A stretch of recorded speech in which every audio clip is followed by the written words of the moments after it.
Welcome to Circle of Hearts Radio.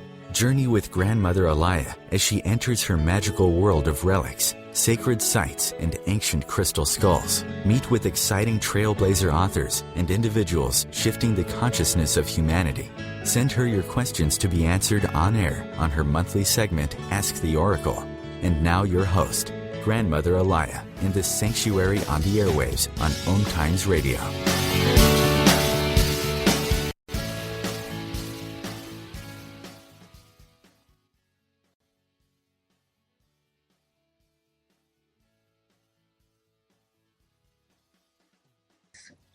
I'm pleased to introduce you to Robert Schwartz. Robert is a pioneer in the field of pre-birth planning, in the study of how and why we ourselves plan our lives, including our greatest challenges prior to birth. He's certified as both a past life soul regression therapist and between lives soul regression therapist. He is the author of two groundbreaking books, Your Soul's Plan, Discovering the Real Meaning of the Life You Planned Before You Were Born, and Your Soul's Gift, The Healing Power of the Life You Planned Before You Were Born. Welcome to the show, Robert. How are you today? Thank you. I'm well. It's a pleasure and an honor to be here. Like I said, when I contacted you, I had read your books a few years before. They came into, I don't know, it came into my field of vision, I guess, and I got them. And I was amazed because I never thought of pre-birth planning. How did you come to write about it? The journey to writing Your Soul's Plan, and then later the second book, Your Soul's Gift. And by the way, let me mention for your listeners, there are large excerpts available for free on my website at yoursoulsplan.com. The journey to writing the two books started for me back in Chicago in mid-2003. And at that time, I was self-employed as a marketing and communications consultant, basically doing different forms of corporate writing. I felt deeply unfulfilled by that work. I used to say to people at the time that I had the feeling if I were to fall off the face of the earth, none of my clients would know that I was gone. They would just plug someone else into my role and carry right along. But at the same time, I had the sense that there was a higher calling or a higher purpose to my life. I just didn't know what it was, and I wasn't even sure how to figure out what it was. So I tried a number of different things, none of which really shed any light on the matter. And then on May 7th of 2003, I did something that I had never done before, although it's commonplace for me now, and that is I had a session with the psychic medium. I remember the date, May 7, 2003, because it was really on this day that my life changed. The medium introduced me to the concept of spirit guides, explaining, which I had never heard of before, explaining that a spirit guide is a highly evolved non-physical being with whom we plan our lives before we're born, and then who then guides us through our lives after we come into body. And through this particular medium, I was actually able to talk with my guides. Now, they said a lot of amazing things to me in that session, one of which was, they said, you planned your life, including your biggest challenges, before you were born. And I'll tell you, I just shook my head and I said, well, why in the world would I have done that? And they said, you did this for purposes of spiritual growth. Now, I come from a very mainstream background, so I might have dismissed all of this as some kind of delusion on my part, except that the guides knew literally everything about me without me telling them anything. And they knew what my challenges had been without me listing them. And they were able to provide explanations as to why I myself had wanted, before birth, to have these very difficult experiences. Now, I can't overstate to you the impact that this information, this perspective had on me. I thought about it constantly for weeks after the session. And the effect that it had was that it allowed me to review the course of my life and for the first time in many instances, see a deeper meaning or a deeper purpose to the challenging things that had happened. And for me, this created a deep healing. So I realized I was onto a concept that could bring a similar kind of healing to other people. And that was when I first started to think about writing the book that eventually became Your Soul's Plan, and then which led some years later to the second book, Your Soul's Gift. The When I read the books, I mean, there's so much information, and it's true. If you go to his site, he does have really nice long excerpts, to get a feel of this. But what interests me, especially when he explored pre birth planning of physical illness, having disabled children, deafness, blindness, drug addiction, alcoholism, death of a loved one, accidents, etc., etc. Uh, that amazed me. We often think, oh, well, it's karma. you know, why would we do this to ourselves? I make a joke among my friends. I wish I read the fine print in the contract Mm, before I yeah, came. we all feel that way. But you have so many examples, people coming to you of tremendous challenges. And these are these people's stories. I mean, can you elaborate? I think you have one that we have it listed here about she was born to be in a bomb explosion. I mean, Yes, yes. what an experience. Well, let me explain first how I uh, wrote books about why and how people planned before they were born to experience great Sure. challenges. The methodology was that I worked with several gifted mediums and channels who, in one way or another, could find out what someone planned before birth and why. So I would interview someone on a particular life challenge, and I tried to choose very common life challenges. You've just listed a number of them, so that the books would be as helpful and healing to as many people as possible. And then the people who I interviewed would have one, two, or sometimes three sessions with the mediums and channels in which we would ask Spirit, did this person plan this experience before he or she was born? And if so, why? And then in the books, Your Soul's Plan and Your Soul's Gift, I present all the information that came through as to why somebody would plan these experiences. Now, since the books came out, uh, my life has gone in a different direction, and I took the training that was developed by Michael Newton back in the 90s. He called it Life Between Lives Regressions. I call it a Between Lives Soul Regression. But I have become a hypnotist specializing in Between Lives Regressions, which is a particular form of hypnosis in which the client speaks to a group of beings known as the Council of Elders. These are the very wise, loving, and highly evolved beings who oversee the cycle of reincarnation on Earth. They know everything about a person, including their life plan and why they planned the challenges they've experienced. So now I have a private practice of people who have read the books and who are interested in finding out their life plan. They do a between lives regression, go in front of the council, and they can be given that information, which is really life-changing. But at the time I was writing the books, I was not doing this kind of work, and so they were researched with mediums and channels. That's the background as to how the books were created. I was Now, kind of, yeah, it's just real quick. Someone that's interested in this, let's say they live in a different state. Does it have to be person to person or? no, actually, over 99% of my clients do the between live sessions by Skype or phone, and it actually works just as well that way, and for many people better. And I think the reason is the key to going into trance is to relax.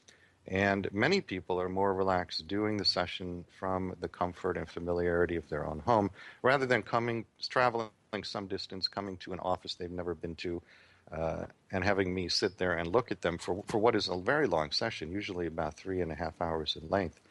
But when we do it by Skype, we don't use the video component because it isn't necessary. And so I think that creates a certain comfort level for the client that allows them to relax and go into trance. Now, coming back to the person you asked about, the woman in Your Soul's Plan who was in the bomb explosion, there's a chapter in Your Soul's Plan about the pre-birth planning of accidents, and that woman, her name is Christina, is one of two stories in a chapter about the pre-birth planning of, and I'll put it in quotes, accidents, because they aren't really accidents. What happened in her case, and we find this out by working with a medium who actually is able to go into her pre-birth planning session, and we hear the conversation she has with the future bomber, with her spirit guides when all of this is set up. Basically, the life plan in her case is that she wanted to have an incarnation as a gifted healer. And she knew pre-birth that if she could heal herself from the devastating effects of this bomb explosion, she would be able to take all of that wisdom and knowledge about healing and turn it outward in service to others. And this is what she did. It was a devastating bomb explosion. 2 fingers were severed off one of her hands. Both of her eardrums were ruptured. Flames from the explosion scorched Christina's body from head to toe. In fact, when they took her to the hospital, doctors actually had to hold magnets over her eyeballs to extract the shrapnel from the pipe bomb. Wow. So we're talking here about a level of suffering that's almost unimaginable to you and me. Now, her recovery took 2 years and 10 reconstructive surgeries. At one point during that 2-year period, she was lying in her hospital bed in a great deal of pain when she heard the voice of a spirit guide in her head. And the guide told her what I just shared with you, that her life plan was to go through this devastating explosion, heal herself from it, and then take everything she would learn about healing and turn it outward to help others heal. And this is exactly what she has done. She went on to become a speech-language pathologist. She set up a private clinical practice. She actually has the ability to go into a client's brain energetically, by which I mean non-invasively, and restore language processing capability in people who have lost that due to stroke or accident. So a tremendously gifted healer who's now healed thousands of people. And the only reason she can do this so effectively is because she healed herself first from that bomb explosion. This is a very common type of life plan, not the bomb explosion. That aspect is unusual, of course. But by common, what I mean is to go through a particular kind of experience, acquire some wisdom about the experience, heal oneself from the experience, and then take the wisdom about healing from that kind of life challenge and offer it to others in some form of service. That component of service is one of the reasons we plan challenges, and it's something that I have seen to one degree or another and in one form or another in literally every single pre-birth plan I've ever looked at. That's really amazing. I mean, it really gives you thought. I know when I read the books, I never considered this at all. And it's caused me to think, look over at my life and wonder. All right, on the next segment, we're going to go into Your Conscious Lifestyle on Steroids. OMTimes Radio. IOM FM. The number one reason girls drop out of school in sub-Saharan Africa is lack of access to feminine hygiene products. The Pads for Schoolgirls Project, an outreach of Humanity Healing International, is changing this paradigm by setting up sewing programs at schools, teaching girls a vocational skill, while producing the reusable pads that help keep them attending classes. The girls pay it forward by making and giving pad kits to other girls in need. To learn more, visit humanityhealing.org. Humanity Healing is where your heart is. Do you want to be a better communicator? Do you want to better connect with the important people in your life? Do you want to enrich your relationships? If so, join me, Matthew Cooper, on the Positive Control System Show every Wednesday evening at 11 o'clock p.m. Eastern Standard Time on OMTimes Radio. I'll meet you there.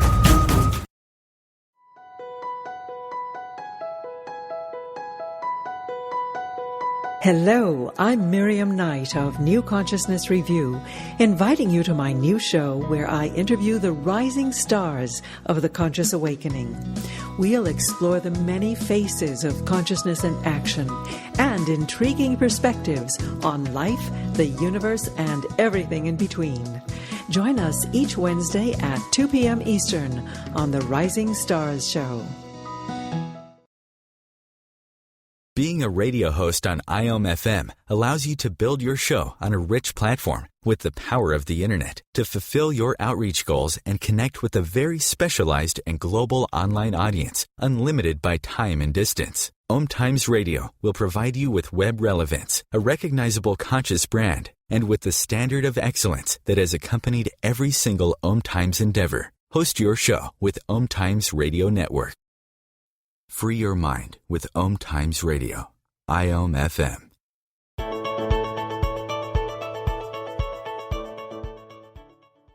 with Robert, and really there's so much information to go over, but I'd like to get into your other book, Your Soul's Gift. In it, you explore the pre-birth planning of spiritual awakening, miscarriage, abortion, caregiving, abusive relationships, sexuality, incest, adoption, poverty and suicide, rape, and mental illness. Even a chapter about pre-birth planning we do with our future pets.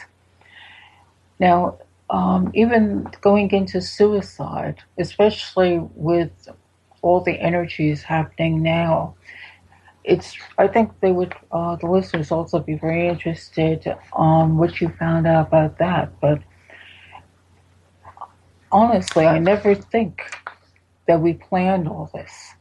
And I'm going to let you speak because I want you to bring forth all this. Some of the information I found in researching the suicide chapter is among the most healing information I've found in all the years I've been doing this work. Let me set up the chapter. The person I interview for that chapter is a woman her name is Carolyn, and her only child, a son named Cameron, suicided. She was the one who found him. It was right after he graduated from high school, so at a time in his life when, she had hoped exciting, wonderful things would be happening for him. And she came home and found that he had hung himself from a rafter in their attic, and she was the one who cut him down. So Carolyn and I worked with a very gifted channel in the Netherlands named Pamela Kripalu. She channels Jesus. So we talk with Jesus and Cameron about the suicide.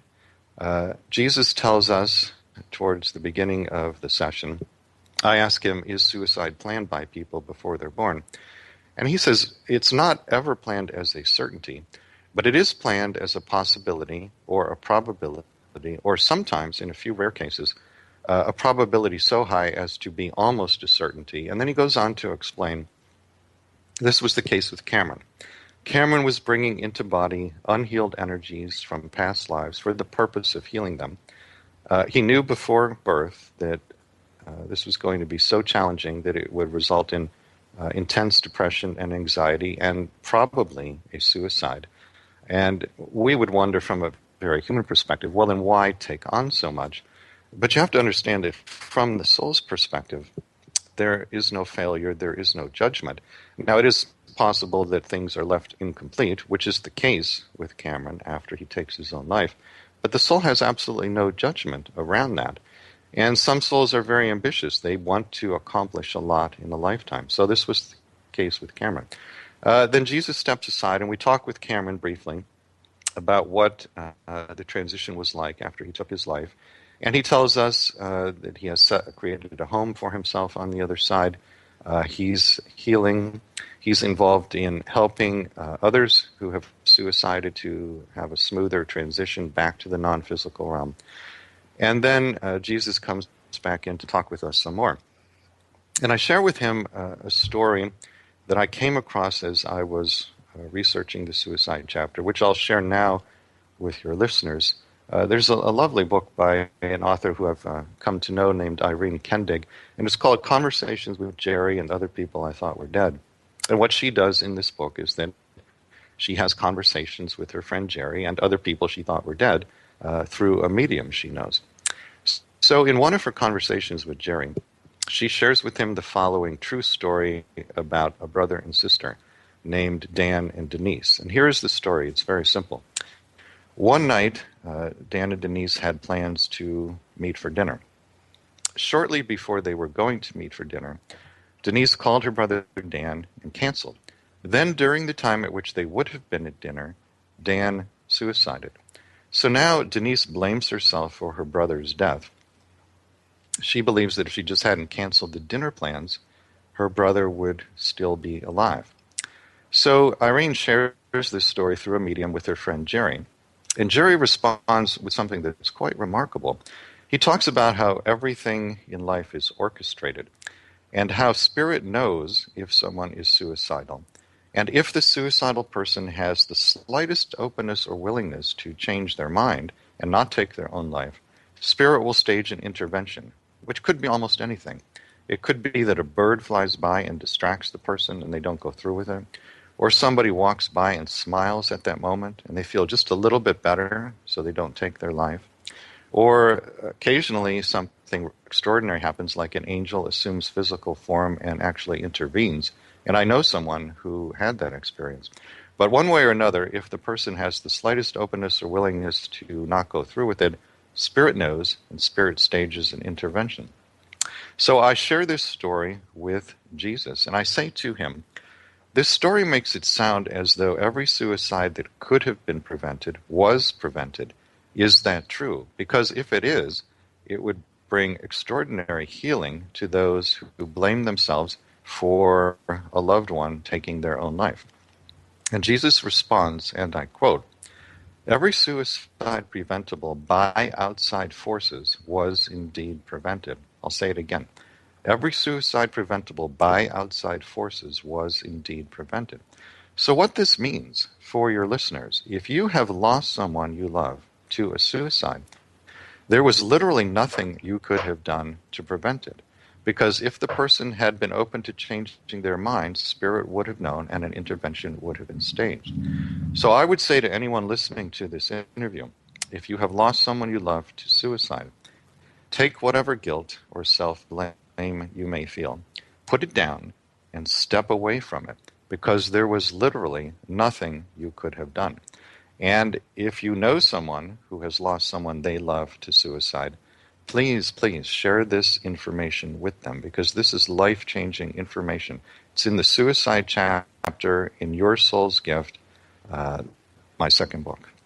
And this is what you also brought out, was the idea of free will. You know, if you have the concept, if the soul plans this, let's say something happens and they change their mind. They want to go in direction, because we always say we all have a choice how we react to things. It's not written in stone.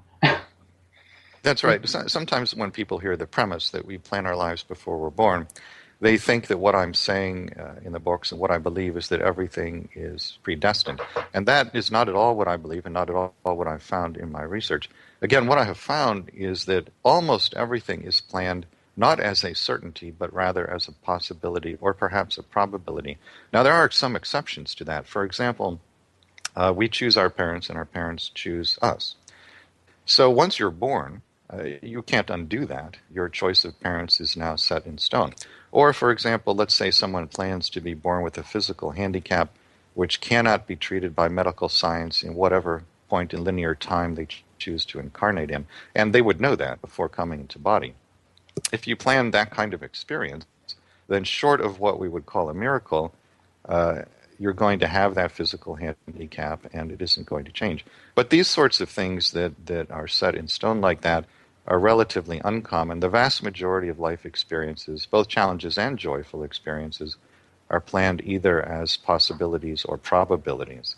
And whether or not they come into being, whether or not they actualize, depends upon your free will decisions. So in other words, life is like an incredibly vast, complex, and elaborate flowchart. Well, what is a flowchart? It's a series of decision points. If you do A, then B happens. If you do C, then D happens. One of the mediums, when she goes into people's pre-birth planning sessions for the books, she reports that Spirit shows her what looks to her like a flowchart so vast as to be almost beyond human comprehension. And what she's being shown are all these contingencies, free will contingencies, that are taken into account by the soul when the life plan is created. I'm just curious, okay, how did you meet the mediums? You know, it's interesting what happened. I spent a number of months after I decided I would try to write a book on this subject, trying to find people who would remember their pre-birth plan. I thought, there have to be people in the world somewhere who remember planning their current lifetime. I'll find them. And so I spent a great deal of time going to internet spirituality message boards, posting notices saying, author, writing a book about how we plan our lives before we're born. If you remember planning your current lifetime, please contact me. And I'll tell you, I got thousands of emails from people all over the world, not a single one of whom remember planning their current lifetime. They were writing in with stories of past lives on Earth, past lives on other planets, non-physical lifetimes. And these were fascinating stories, but there wasn't a single person out of all these people who remembered planning their current lifetime. Well, after this went on for a number of months, I began to despair of ever being able to write a book on the subject. And it was at that point that I metaphorically threw up my arms to the universe and I said, God, if you want me to write a book on this subject, I will, but I need a little help here. And wouldn't you know it, within a very short time of making that request of the universe, I came into contact with mediums who could find out what somebody planned before they were born. That's amazing. I know we're always told, finally we get to the point of saying, waving the white flag and say, I give up. I need help. If you want me to do this, show me the way. So that's a great example of how that worked for you. Yes. I know we're going to head into another break real soon, and I wanted to get into the story about Edgar Cayce because I figured that's going to be a little bit longer. But have you ever, even choosing the mediums, I mean, that had to be a difficult decision because there's so much integrity needed in these, in these choices.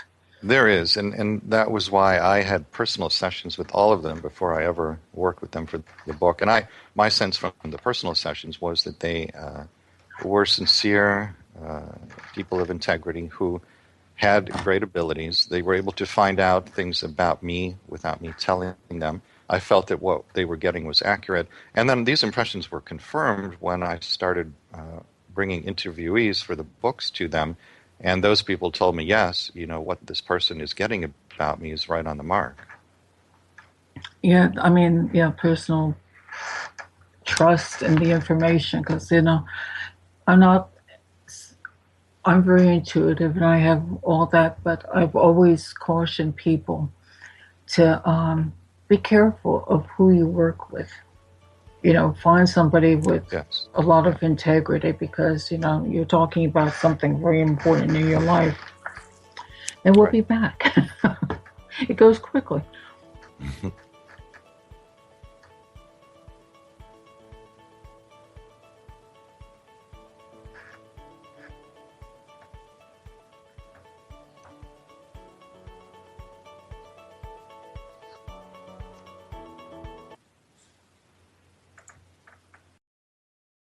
Bringing a more conscious lifestyle to your world.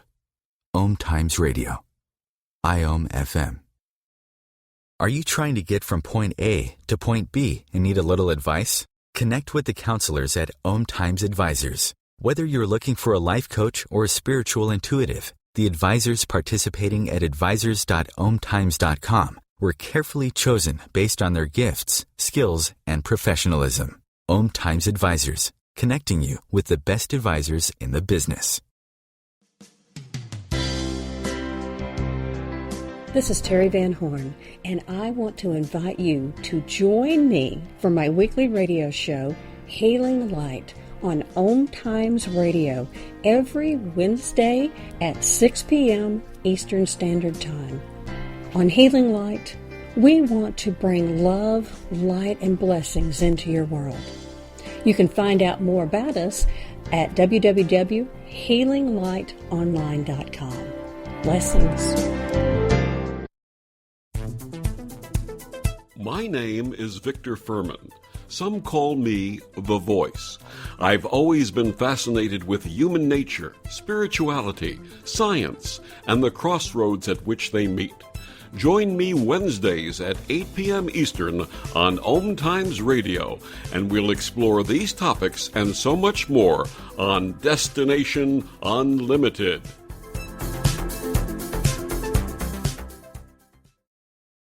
Being a radio host on IOM FM allows you to build your show on a rich platform with the power of the internet to fulfill your outreach goals and connect with a very specialized and global online audience, unlimited by time and distance. OMTimes Radio will provide you with web relevance, a recognizable conscious brand, and with the standard of excellence that has accompanied every single OMTimes endeavor. Host your show with OMTimes Radio Network. The future of internet radio is here. OMTimes Radio. IOM FM.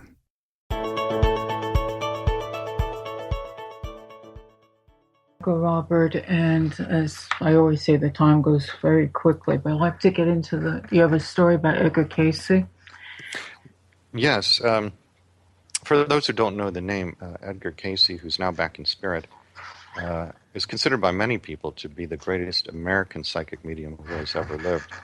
And late in Cayce's career, after he had already read for thousands and thousands of people, he was visited by two wealthy women, sisters from New York City.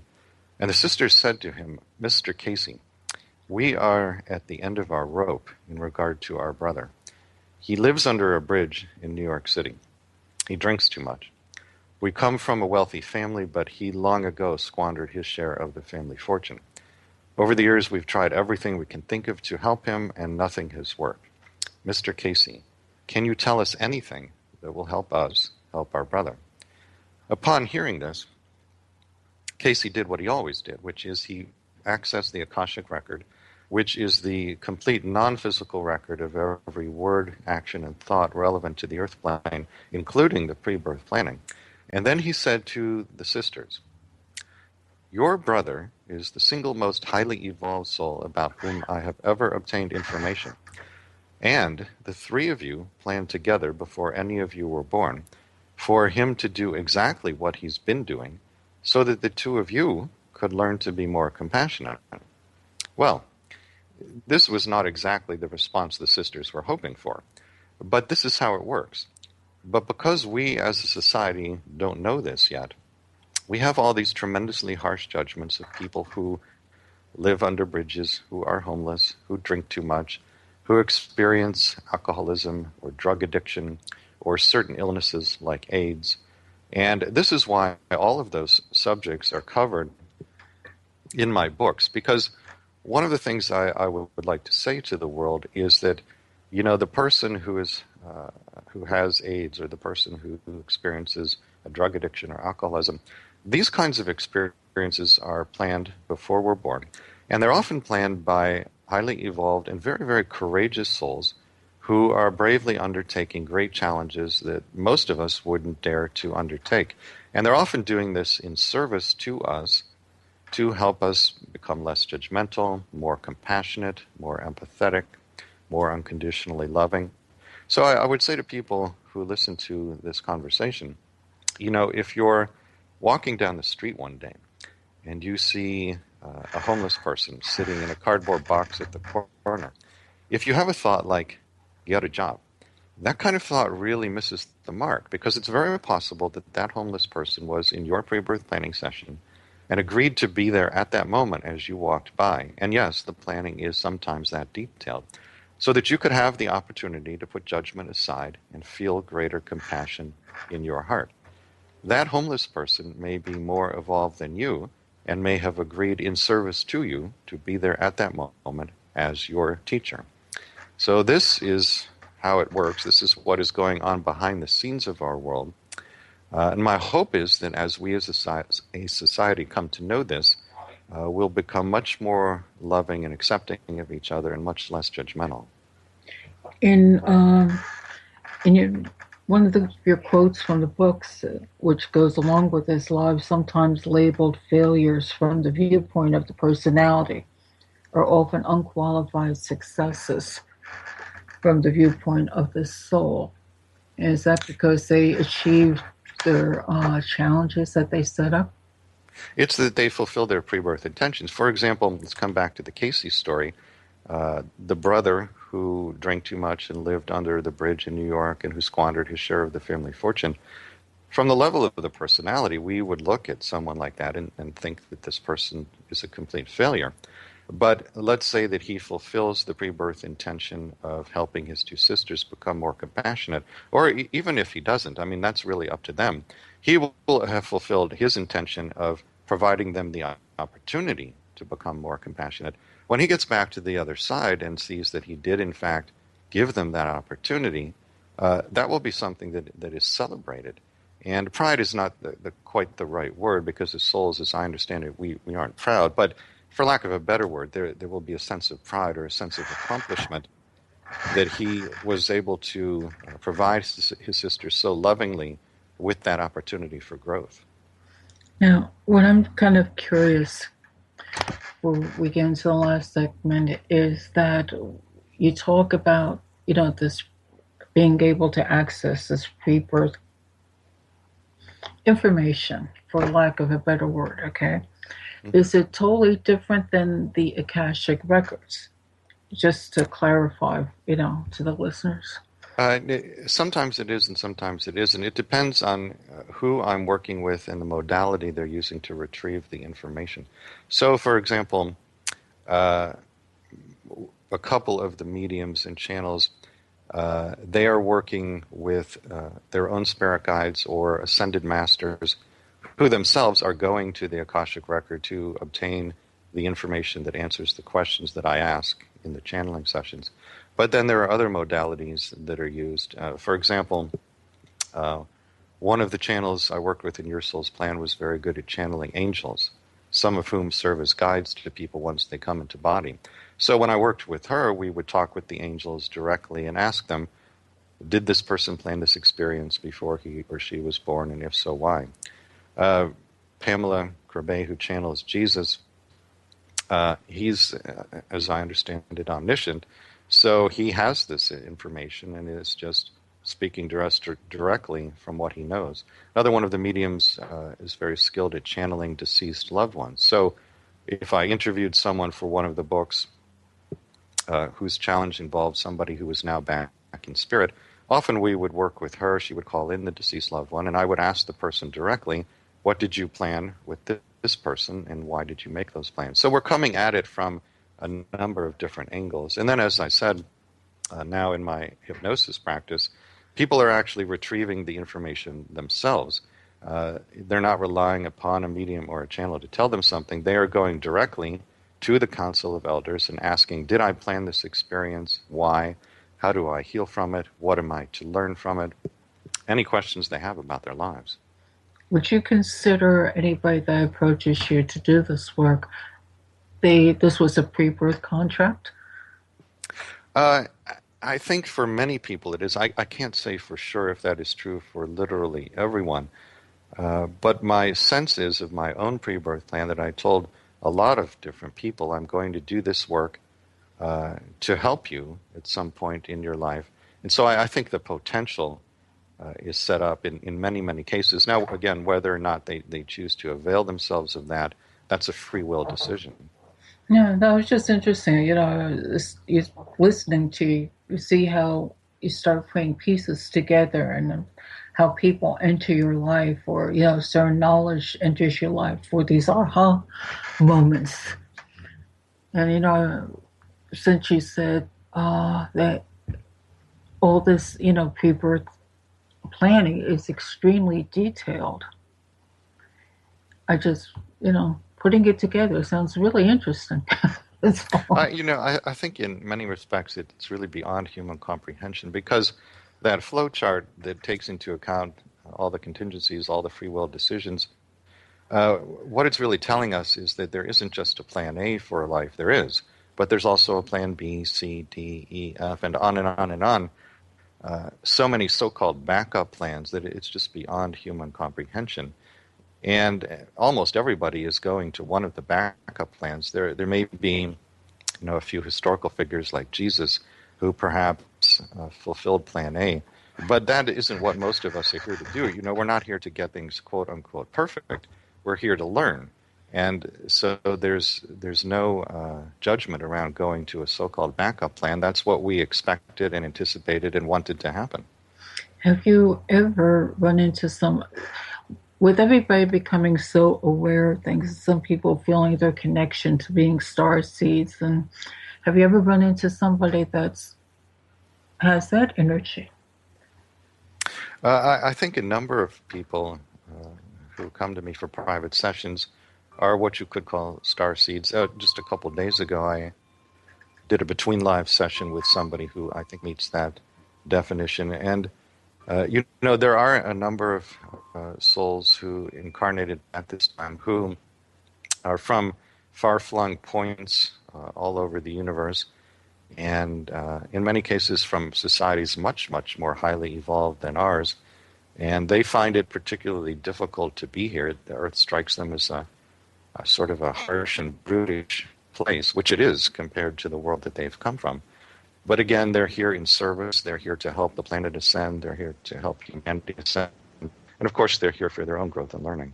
It almost sounds like what we would call a walk-in sometimes.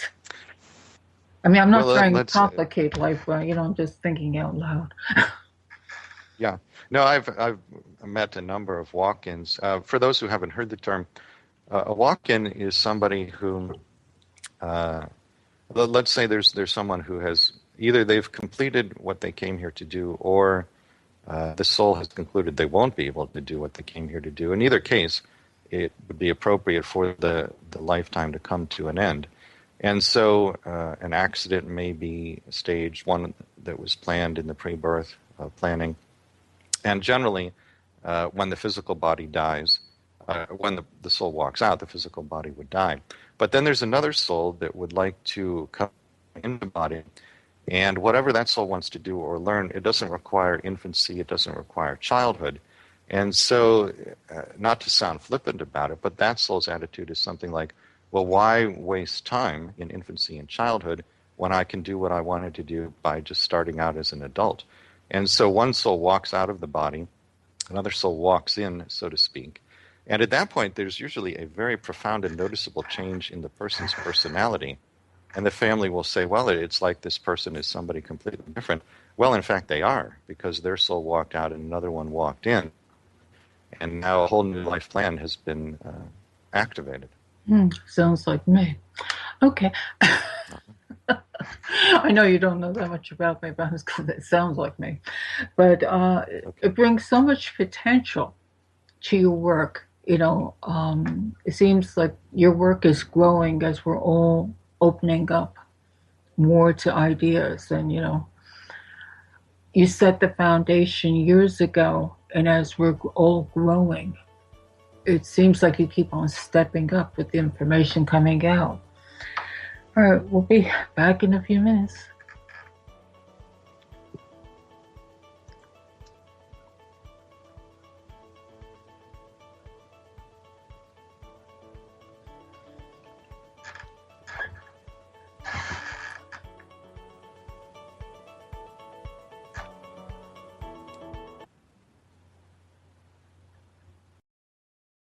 The best of the holistic, spiritual, and conscious world. OMTimes Radio. IOM FM. Have you ever wondered how to change your love paradigm? The secret key is finding a love partnership, not just a regular connection. How do you find these? Through conscious relationships. Ascending Hearts Dating is a dating site for people like you that believes in second chances and a different type of spiritual connection. Try Ascending Hearts for free today at ascendinghearts.com and change your love paradigm. Ascending Hearts, the premier dating community for the spiritually awake. Hi everyone, this is Shay Parker, the host of Best of the Best, which airs live right here on IOM Radio every Tuesday night at 8 p.m. Eastern and 5 p.m. Pacific. I'm super excited to bring you expert guest hosts, spiritual discussions, free psychic readings, and so much more. I can promise that you will not want to miss this one-of-a-kind, fun, yet touching, down-to-earth show. Join us every Tuesday night at 8 p.m. Eastern, 9 p.m. Pacific on OTR-FM. This is Shay Parker, and I can't wait to see you there.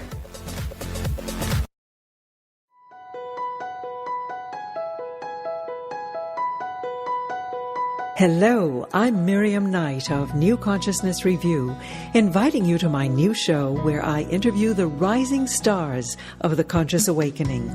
We'll explore the many faces of consciousness and action and intriguing perspectives on life, the universe, and everything in between.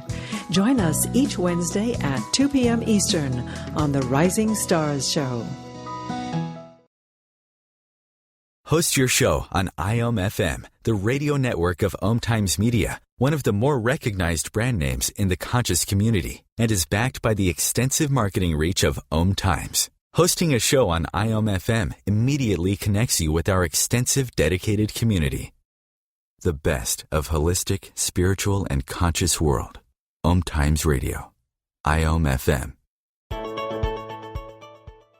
We're back with Robert Schwartz, and in the last segment, There's two things I'd like to definitely get out. First of all, I'd like you to let everybody know how they can get hold of you.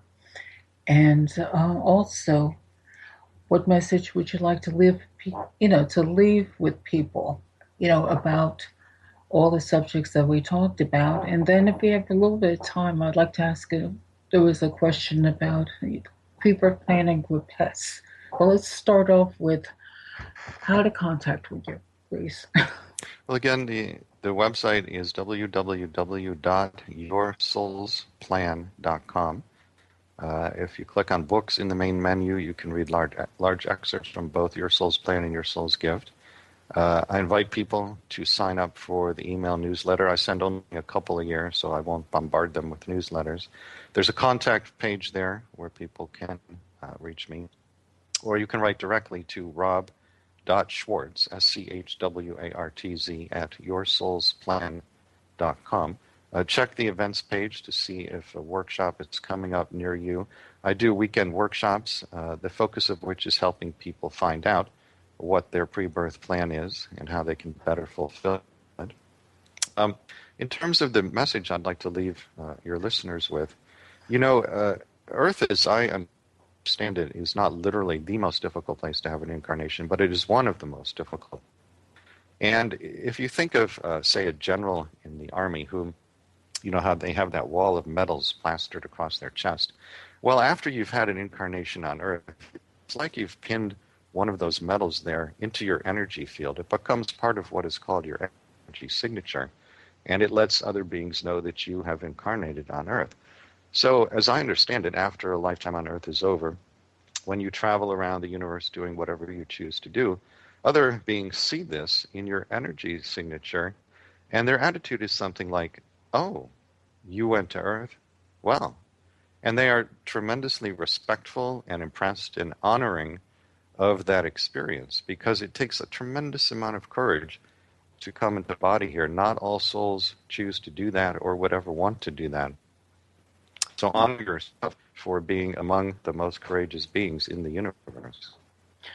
So with that understanding, the people that right now with all these energies are feeling so down, whether their life feels like it's falling apart, they don't, maybe to realize that they came in with a purpose, that they aren't the perceived failures that they feel that they are tremendous souls growing. Yes, very much so. And, if you feel like your life is falling apart, you might ask yourself the question, if I planned this experience, whatever it is that you're going through, why might I have done that? And it's important, I think, to phrase it that way, because when you say, if I planned this, why might I have done that? That kind of phrasing doesn't even require that you believe in the concept of pre-birth planning. You're just speculating, if I planned this, why might I have done that? When you ask that question, you get much more quickly to the deeper meaning and deeper purpose of whatever you're going through. And once you have a sense of the deeper meaning and purpose, you can go about learning the lessons in a much more conscious manner, and that makes life much less arduous and much more joyful. And gives them out of the victimization roles, because exactly. It will. Go ahead. I think we're both about to say the same thing. It will pull you out of victim consciousness, which, as I understand it, is the single lowest vibratory state that a human being can be at. And it tends to be self-perpetuating, because when you vibrate at the frequency of victim, you are energetically saying to the universe that you are a victim, and the universe will always oblige you. Whatever vibration you send out, you magnetize to yourself experiences that seem to confirm to you the accuracy of that vibration. So being in victim consciousness tends to be self-perpetuating, but one very powerful way to break out of that is to realize that you are the powerful creator of your life and all your experiences. Even if you don't know why you planned them, just the knowledge that you planned them is so empowering that it pulls you out of victim consciousness.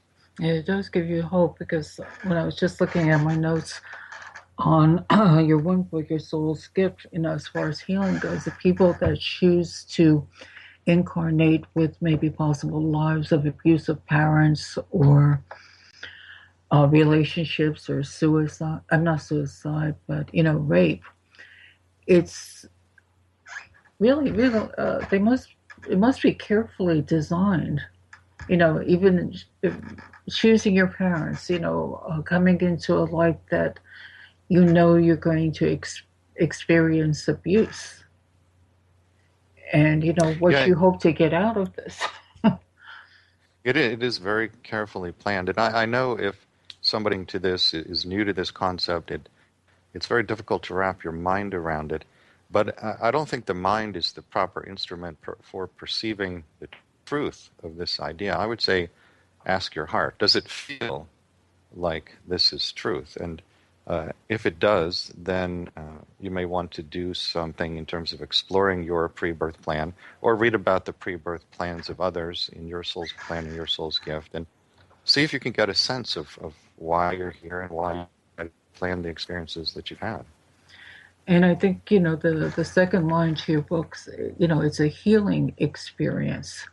Because if you're brought to awareness and you start thinking, like you mentioned before, you realize that you have a purpose.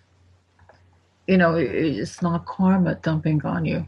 You're not the victim. A lot of people who have had abusive relationships as children, I see them as authors. And they write these books and we talk about them, and they'll talk about their childhood and how, they rose from an abusive situation, to where they are now. Yeah, and I myself meet that description. So without that kind of experience as a child, I don't think I would have had the motivation or the interest to have gone on to do the work that I do now. Yeah, so it's definitely healing. So it's, so much information in those books. Like I said, I have them in my library, and every time, I'll run into something, I use them as a reference. What did this person, why, like I said, I've met a few people, or if, talked to them about suicide or other situations, and your books are great references. That's why I said, you're the pioneer. You set it there for people to read, to grow on. So, well, thank you. I'm honored by your words. Well, no, I mean, that's why I was, very pleased that you agreed to come on the show, because I'm saying, that this is where people really need to know this, is because everybody's into trying to understand their lives or in the choices they make, and everybody right now is really feeling so downtrodden, as we shift in vibration and we're releasing the old. And it's very empowering to realize that, yes, I can release the past. Is not part of, what I'm doing now. So, but you need to understand why you experienced it, if I'm saying it right. Well, I certainly are preaching to the choir here, and, I completely agree with everything you've said, and I'm glad that my books and my work as a hypnotist can play some role in helping people to do the things you've just described. And I'm, also glad, like I said, you do have the Skype, because I was wondering how that worked. Nowadays with technology, I've often thought about trying to be hypnotized. I tried that years ago, and it just didn't happen. Mm-hmm. So, is there hope for people who feel they can't be hypnotized?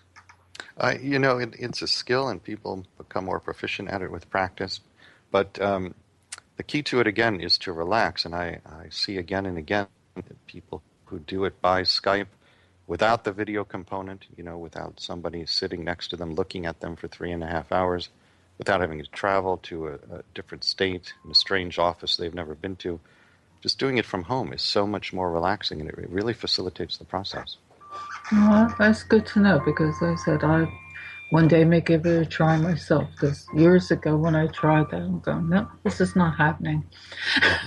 If you start feeling the tension from the person that's trying to do it, and it doesn't work. But it's good to know. And we have I think about a minute. Even the idea of our pets are included in this pre-birth planning? Yes, in Your Soul's Gift, there's an entire chapter about the pre-birth planning we do with our future pets. The story there is a particularly poignant story of a woman, Marcia, who plans, for reasons of her own, to be a dwarf in this lifetime. She's actually 4 feet 8 inches tall. And she knows, she has shown in her pre-birth planning session, that many people will reject her and be cruel to her because of her height, particularly other children in school when she's young. And so, and we all do this, we put into place the supports we need in order to fulfill birth intentions. So what she does is that she asks a number of animal souls, future cats, dogs, a future horse. There's even a rooster named Crooked Beak who comes into her pre-birth planning. These are all of her future pets, and they talk with her at length about how we will support you, we will love you unconditionally, even when the other children at school taunt you and reject you. And so all of this love and support is put in place before she ever comes into body, so that she can manage the experience of being a dwarf in a society in which such people are often outcast. That's absolutely amazing. It really is. Honestly, all the work and all that you shared today actually gives you the feeling of hope. Yes. And people, that's something they need now. So everybody, please check out his website and check out these books. I read the books 2 years ago, and I personally use them as constant reference. And Robert, thank you so much for coming You're very on welcome. today. It's been my pleasure. Okay, thank you. Talk to you you. soon. Bye-bye. Okay, bye-bye.